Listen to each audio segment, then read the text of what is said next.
Sekarang permasalahan kalau ada orang meninggal dunia yang mensolatkan kada sampai 40, gimana? Kasihan kada? Ya seorang juga mungkin waktu hidup kada suah hiran-hiran ke masjid, kada suah ikut pengajian, kada pernah ikut kelompok fardu kifayah, apalagi mensolatkan jenazah. Lalu pas meninggal dunia yang mensolatkan sedikit banget orangnya alias nggak sampai 40. Kira-kira masih bisa nggak mendapatkan ampunan dari Allah Ta'ala dengan sebab orang yang sholat ini? Nah, ada caranya. Ada. Ya, seperti itu. Bagaimana caranya?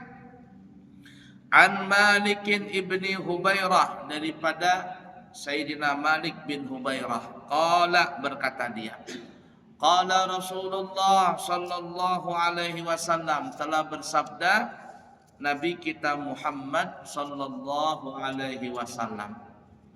Perhatikan ini ya. Ma min mu'minin yamutu fayusalli alaihi ummatun minal muslimina yabluguna ayyakunu thalathata sufufin illa ghufira lahu.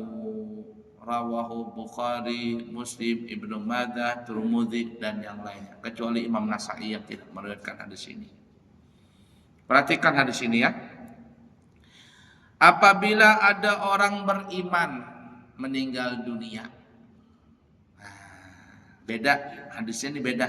Kalau yang pertama tadi orang muslim. Kalau hadis kedua ini yang meninggalnya orang beriman. Loh, kenapa Nabi menyebutkannya berbeda? Hadis pertama muslim, hadis kedua mukmin. Nah, mukmin dengan muslim itu ada sedikit perbedaan. Dari guru-guru kita, orang beriman pasti orang muslim. Tapi kalau orang muslim belum tentu beriman. Nah, buktinya berapa banyak orang Islam. Agamamu apa? Islam. Ana muslim katanya, saya seorang muslim. Agama apa? Islam, tapi nggak sholat, nggak puasa, nggak zakat. Ya, ada nggak seperti itu? Banyak, saking banyaknya banyak. Nah, ya orang kita Islam KTP, cuman di KTP-nya aja Islam, sholat enggak, puasa enggak. Nah itu kalau yang tadi meninggal itu orang Islam, hadis pertama nih, yang mensalatkan 40 orang semuanya orang beriman. Orangnya yang mensalatkan beriman nih, yang meninggal orang muslim biasa walaupun banyak dosa, Allah ampun itu orang muslim tadi itu. Nah hadis kedua ini yang mensalatkan gak sampai 40, tapi yang meninggal orang beriman. Apabila orang beriman meninggal dunia, fayusalli alaihi ummatun minal muslimin, lalu ada orang Islam yang mensalatkannya, tapi nggak sampai 40. Mungkin bisa saja ada orang beriman baik banget, tapi dia tinggal di negara non muslim. Di negara non muslim, umpama di negara ya, di Thailand kah atau di mana begitu, di Cina kah, di Australia kah, di Amerika. Ternyata tetangganya itu banyak orang yang bukan muslim meninggal dunia. Di negara-negara non muslim itu ada aja komunitas orang Islam, ada komunitasnya. Di Australia ada, di Amerika ada, di Jepang ada, di Korea ada, di Thailand apalagi banyak orang Islam di Fatani itu. Cuman waktu itu kelompok orang Islam atau komunitas orang muslim itu cuman sedikit, umpama nggak sampai 40 umpama. Tapi yang meninggal ini orang beriman, orang baik, orang soleh. Waktu hidup sholat, puasa, zakat, kada suah bersengketa, kalau bisi utang dibayari. Ini kan ada orang bisi utang nggak ada dibayar-bayari. Nah, pokoknya orang beriman lah, meninggal dunia, cuman yang mensolatkan nggak sampai 40. Nggak apa-apa kata Nabi, bahasa kitanya nggak apa-apa. Tapi ayyakunu thalathata sufufin, orang muslim tadi Walaupun nggak sampai 40, tapi yang mensolatkannya itu menjadikan 3 shaf. Illa ghufira lahu, maka niscaya Allah akan mengampuni si mayit tadi. Pasti diampuni. 3 shaf. Nah, makanya guru-guru kita tuh kalau salat jenazah apa yang diperintahkan lawan imam atau guru kita, bikin 3 shaf, kata guru, 3 shaf, 3 shaf. Atau bilang kalau bikin bilangan ganjil 5, 7, 9, 11 begitu. Pokoknya bikin 3 shaf. Walaupun nggak sampai 40. Yang penting bikin 3 shaf. Maka dengan 3 shaf ini, walaupun yang menyelatkan ini tidak karuan orangnya, ya ada yang penjudi, pemabuk, pemakan riba, tidak apa-apa. Yang penting dia orang Islam. Islamnya walaupun Islam KTP, tidak masalah. Yang penting yang meninggal orang beriman. Ini kebalikan dari hadis pertama. Tapi bikinnya 3 shaf. Bikin 3 shaf. Maka dosanya orang itu yang meninggal tadi diampuni. Nah, kalau seandainya cuman bertiga, jamaahnya bertiga, 4 lawan imam, gimana caranya? Ya sama, bikin 3 shaf. Tapi caranya itu dia bersusun. Gimana bersusun? Nah, ini umpama ini imam lah, imam makmum pertama. Nah, ini makmum pertama. Kemudian makmum kedua sebelah sini nih. Bererat dia ke kanan begini. Nah, makmum kedua, baru tambah makmum ketiga di sini. Jangan begini berata gini, jangan. Jangan berata. Ini mau umpama ya, imam. Nah, berdiri sebelahnya imam. Satu di belakang imam. Makmum kedua di belakang makmum pertama. Beginilah. Makmum ketiga di mana? Di belakangnya lagi di sini. Jangan dipas-pasan di sini. Jadi bemereng dia. Sepintas kayak 1 shaf. Tapi dilihat, diperhatikan 3 shaf. Yalah. Nah, seperti itu tuh caranya. Kalau seandainya cuman berempat-empatannya aja. Mau bagaimana lagi sudah? Nah, kalau seandainya bertiga aja, 1 imam, 2 makmum, ya sama aja tadi tuh. Bererat ke kanan. Jadi imam plus jadi makmum. Imam 1, kemudian ke kanannya imam, kemudian ke kanannya lagi makmum pertama, makmum kedua, belakangnya makmum pertama. Begitu, bererat ke kanan. Intinya bikin 3 shaf. Bikin 3 shaf. Jangan dibikin 1 shaf. Dia berdempet-dempetan ada apa-apa, berparak-parakan itu tidak apa-apa. Kenapa ya berparak-parakan tidak apa-apa? Karena sholat jenazah ini kada ada beruku, kada ada bersujud. Dia berdiri aja. Jadi aman saja seperti itu. Saking pentingnya sholat jenazah ini ya, itu di Mekah itu selesai sholat fardu hampir bisa dipastikan, tapi tidak setiap hari ya, tidak setiap saat. Tapi bisalah hampir setiap saat 5 waktu itu ada sholat jenazah. Ya, sholat jenazah itu. Jadi habis assalamualaikum, assalamualaikum, terus sholatul mayyitil hadir rahimakumullah, langsung berdirian lagi. Nah, itu kalau kita melihat itu mayit itu bersusun sudah meninggal, sudah sudah di dalam keranda, tapi kada bertutup. Dia kada bertutup. Nah, kecuali kalau nggak salah perempuan, kalau perempuan bertutup, kalau laki-laki kan bubukan aja dia. Nah, tinggal sholat, disolatkan itu, masya Allah, senangnya ya, disolatkan di Mekah itu. Jadi ada orang bertakun, bolehkah kita bercita-cita meminta sama Allah meninggal di Mekah, di Madinah? Boleh aja, nggak ada masalah. Yang kada boleh itu putus asa. Banyak dosa, banyak hutang ya Allah, mati aja sudah. Haram hukumnya itu. Tapi kalau kita bercita-cita hendak meninggal ya Allah, meninggalkan, tolong aku dikubur di Mekah, disolatkan di Mekah, di Madinah. Buntung benar.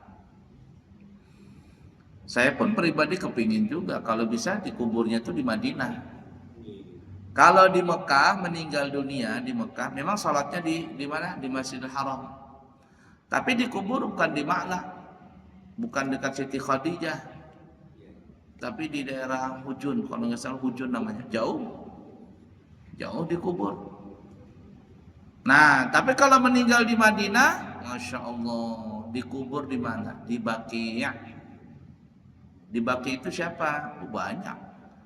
Istri-istri Nabi di Baqi'. Sayyidina Utsman di Baqi'. Sayyidina Imam Malik di Baqi'. Syekh Saman Al-Madani di Baqi'. Para ulama-ulama, sahabat-sahabat ratusan ribu di Baqi'. Yang paling mantap kada jauh lawan Nabi Muhammad. Jadi ketika kita bangkit dari kubur, nah, langsung aja kelompok Nabi Muhammad terkumpul. Coba kalau kita dikubur di balik papan sini, bangun nanti pas trompet sangkakala yang kedua, bangun di mana kita ini, bunga jauhnya. Berpesawat aja tuh nah, dari Jakarta 10 jam pesawat tuh, apalagi kita berjalan batis mau uyuhnya. Tapi kan pas bangun di Madinah tuh di Baqi', bangun, nah ada Nabi sudah. Nah sampai lagi ke kelompok Nabi Muhammad sallallahu alaihi wasallam. Kepingin sekali meninggal begitu, jakanya bisa gitu mas. Meninggal waktu sujud di hari Jumat pulang. Ya, memesan ya Allah meninggal waktu sujud, meninggalnya di Mekah kah di Madinah, kubur. Yang penting kuburnya di Baqi' begitu nah. Jakanya bisa memesan gitu nah.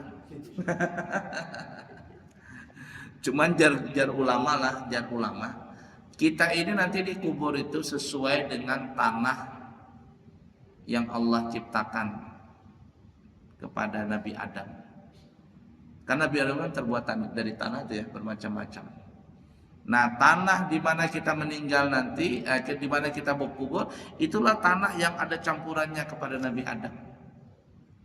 Di Balikpapan berarti tanah kita, tanah Balikpapan hari itu tanahnya.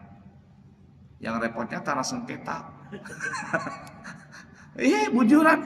Pas kena tanah sengketa dikubur sengketa. Tanahnya sengketa. Bongkar jar orang, habis lagi dibongkar, pindah pulang. Diangkat jenazahnya, mayatnya. Ya kalau masih ada, kalau tidak ada gimana? Ya kena bongkarannya untuk jalanan, kena bongkaran untuk gedung, iya enggak. Mudah-mudahan kita semuanya mati husnul khatimah, insyaallah. Amin ya rabbal alamin. Itu yang penting sudah hidup. Akhir hidup itu di situ yang penting. Meninggal kita ini husnul khatimah. Di dunia ini apa megah-megah, ganal-ganalan rumah, megah-megahan rumah. Meninggal kita habis ahli waris berebutan dia. Mobil, banyaknya mobil bisa di rumah. Meninggal habis. Kami punya tetangga Baharina.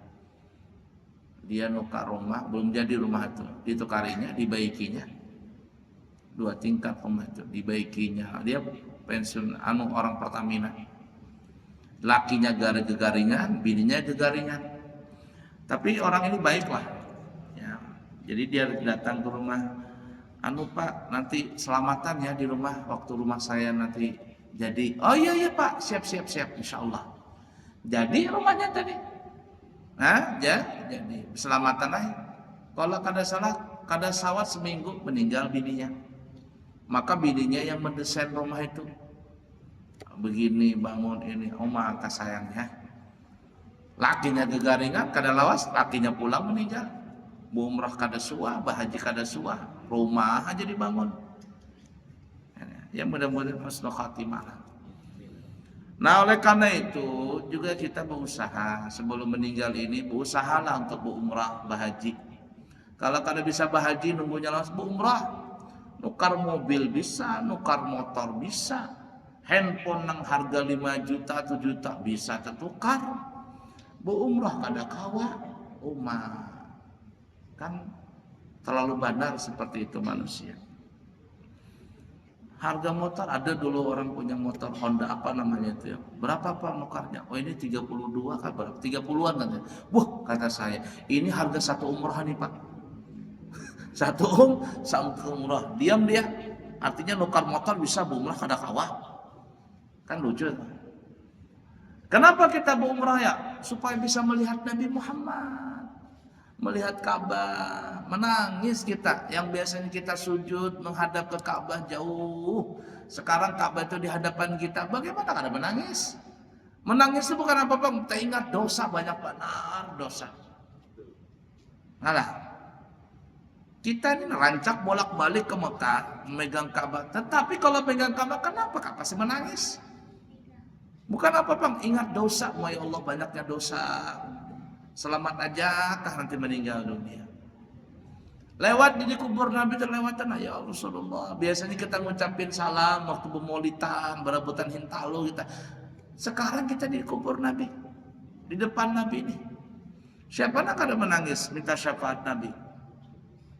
Ya, minta pertolongan lawan Nabi supaya Allah mengampuni kita dengan berkat Nabi Muhammad. Nah, berusaha itu sekali seumur hidup barang bisa melihat Mekah, Ka'bah, menziarahi Nabi Muhammad. Ini kemana-mana bisa, nukar ini, nukar itu bisa, kan aneh sekali kalau kalian bisa tulang ke sana itu.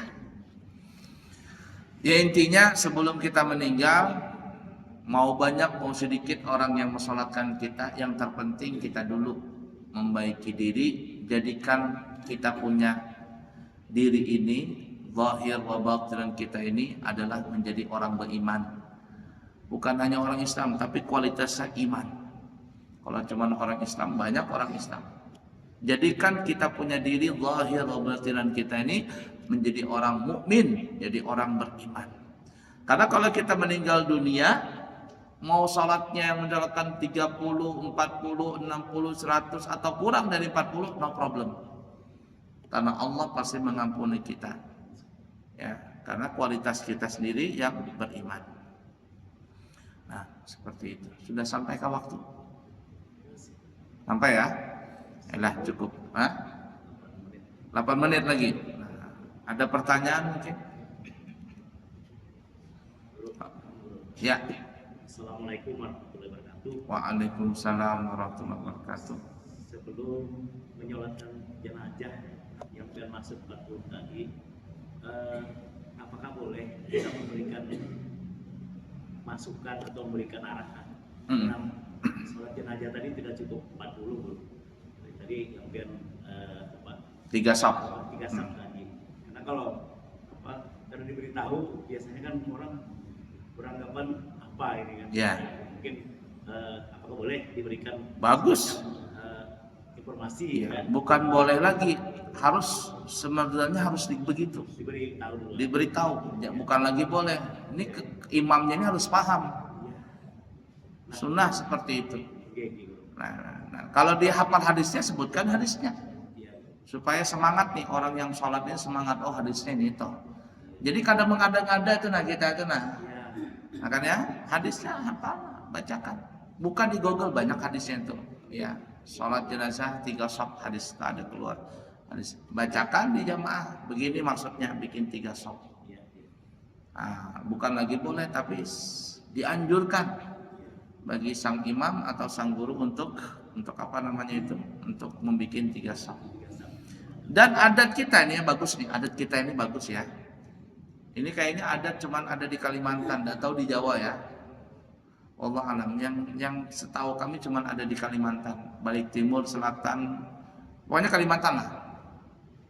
Itu biasanya selesai sholat jenazah, kita itu biasanya menyebut apa ya? Isyhadu ala anna hadzal mayit min ahlil khair. Tapi jangan bahasa Arab aja, khair. Orang ini kan gak ada paham juga. Bahasakan Indonesia. Wahai bapak jamaah, bapak-bapak, para jamaah sekalian yang hadir di sini, saudara kita telah meninggal dunia. Walaupun kita tidak tahu siapa yang meninggal nih. Ya, saudara kita meninggal dunia. Saya ingin bertanya kepada bapak-bapak semua, apakah bapak-bapak menyaksikan bahwa orang saudara kita yang meninggal dunia ini termasuk orang yang baik ketika hidup bersama kita? Baik tidak? Baik begitu. Tumbur beratan, walaupun di dunia berhutang dia, banyak hutang. Pokoknya sebut aja baik itu. 3 kali diulangin biar mantap. Saya tanya lagi bapak-bapak semuanya, saudara kita yang meninggal dunia ini ketika hidup bersama kita, apakah dia termasuk orang yang baik? Baik begitu. Sebutin baik beratan. Saya tanya lagi yang ketiga, umpamanya, tekankan ini. Kalau bisa sampai dengan suara yang menggelegar begitu, suara yang agak gimana gitu, supaya orang ini merinding juga mendengar suara kita itu. Apakah bapak-bapak menyaksikan saudara kita yang meninggal dunia ini, ketika dia hidup bersama kita, dia termasuk orang yang baik, baik, baik begitu, sudah selesai. Dengan saksi seperti itu, memang disebutkan di dalam riwayat yang lainnya di hadis Riyadhus Shalihin, ada kitab Riyadhus Shalihin. Siapa yang mengatakan baik ini orang mayit ini, baik katanya, maka orang yang meninggal ini insyaallah diampuni dosanya. Nah, itu hebatnya orang kita di Kalimantan. Di di mana di Jawa Allah alam. Di Mekah Madinah apalagi tidak ada itu. Di mereka cuma salat jenazah saja. Orang kita aja begitu. Khair, khair katanya. Isyhadu ala anna hadzal mayyit min ahlil khair. Padahal nggak tahu juga apa maksudnya ini. Khair, khair katanya. Ya sudah khair aja sudah. Di Indonesia kan supaya orang-orang ini paham. Sama mentalkin anak. Mentalkin itu kan sebenarnya adat kita nih ya, adat kita. Ya Nahdiyin lah. NU, walaupun NU lagi bergejolak ini lah. Ya kalau Salafi, Muhammadiyah kan nggak ada pakai tahlil. Kita tahlil itu. Jangan bahasa Arabnya aja. Kalau bisa jangan bahasa Arabnya. Bahasa Indonesia juga dibaca. Kenapa? Karena tujuannya adalah kalau bahasa Arab untuk si mayit, untuk memberikan pelajaran mayit. Nah, kan mayit kalau dia sudah masuk dalam kubur, berarti bahasa Arab dia sama mungkar nangkir itu bahasa Arab. Tujuan talqin itu nalajarin lah. Si mayit bahasa kitanya. Nanti kalau datang malaikat lah, dia tanya, "Marabuka?" Jawab, "Allahu Rabbi." Kita memberikan pelajaran nih. Tapi yang berdiri, yang hadir apa maksudnya? Tapi ketika dibahasakan Indonesia, itu nang mendengar tuh merinding jiwa, kayak mati jiwa. Iya dah. Bujuran. Dulu ada seseorang yang meninggal dunia nih ya, kiai, saya tidak sebutkan kiainya, meninggal dunia. Waktu itu saya dengan Ustadz Abdurrahman Asyifa, Allah yarham, sudah meninggal juga. Jadi waktu itu kami membacakan talqin bahasa Arab kalau nggak salah. Sebutkan aja lah ya, meninggal tuh Buya Mahmudi Rawi. Ada yang tahu? Buya Mahmudi Rawi meninggal. Jadi waktu itu kami mentalkikan berdua. Yang satu Ustaz Abdurrahman. Kalau kada salah beliau bahasa Arabnya. Kalau kada salah atau lupa lah sudah ya. Pokoknya dua tuh, satu bahasa Arab, satu bahasa Indonesia. Jadi imbah bolikan jamaah tuh merinding, kami merinding gurainya. Merinding kenapa? Kayak kami yang ditalkinkan katanya. Kenapa? Karena ada bahasa Indonesianya. Jangannya bahasa Arab aja yang dikubur aja yang paham. Yang waktu bangun, waktu masih hidup nggak paham ya. Ketika di bahasa Indonesia kan, datang malaikat kepadamu, jika dia bertanya kepadamu siapa Tuhanmu, jawab Allah Tuhanku. Nang berdiri ini hadir, kaget dia, merinding, seakan-akan meninggal juga. Mbah Bulit dari itu mudah-mudahan sadar, kada lagi berhutang, ya kada lagi berjudol apa tuh? Taubat ya. Nah itu pentingnya ya. Nah, Masya Allah. Mudah-mudahan husnul khatimah semuanya insya Allah. Baik, cukup sekian ya. Insya Allah kita sambung nanti di kesempatan yang lain. Minta maaf, minta ampun. Subhanakallahumma wa bihamdika asyhadu an la ilaha illa anta astaghfiruka wa atubu ilaihi wa akhirul kalam. Wassalamualaikum warahmatullahi wabarakatuh.